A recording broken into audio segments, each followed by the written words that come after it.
E falando agora do nosso Brasil, a gente parou de reduzir a desigualdade social depois de 15 anos de melhoras gradativas.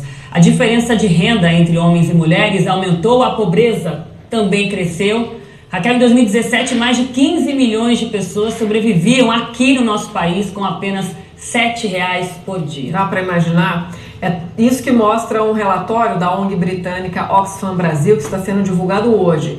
Quem tem mais detalhes ao vivo para a gente, nossa repórter Daniela Salerno, que fala de São Paulo. Daniela, além da estagnação na redução das desigualdades em 2017, esse texto também aponta que o país pode estar caminhando, na verdade, para um grande retrocesso, né? Bom dia. Bom dia, Raquel, bom dia, Aline, bom dia a todos que nos assistem também. Infelizmente, é isso que mostra o relatório da Oxfam divulgado hoje, que há sim um grande retrocesso em várias questões aí de desigualdades. Falando principalmente na pobreza, que a Aline comentou agora há pouco, 15 milhões de brasileiros agora atingiram a linha da pobreza. Esse número aumentou desde 2015, 2016, agora 2017, e vale a gente lembrar que essa linha da pobreza é daqueles que vivem ou bem falando, sobrevivem com $2 por dia, isso dá cerca de R$7.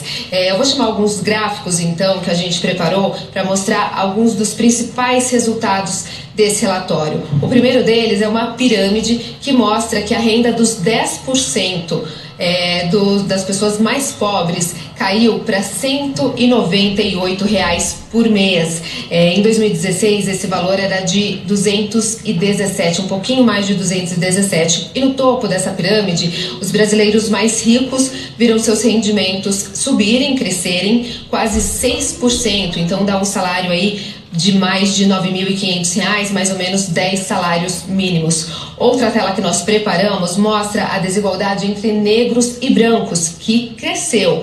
Em 2017, metade dos rendimentos dos negros correspondia ao rendimento dos brancos. Então, falando de uma média salarial, enquanto os negros ganham um pouquinho mais de R$ 1.500, os brancos ganham quase R$3.000. O último gráfico que a gente mostra agora é em relação a gênero, diferença de salários entre homens e mulheres. Então, olha só, em 2017 as mulheres alcançaram 70% do rendimento dos homens. Enquanto eles ganham um pouquinho mais, na média de R$ 2.500, elas ganham quase R$ 1.800. E vale a gente falar aqui também, Aline e Raquel, sobre os gastos sociais feitos pelo governo federal. Esses gastos, o valor alocado para esse ano é o mesmo de 17 anos atrás. Nunca foi tão baixo em relação a todo esse tempo que passou.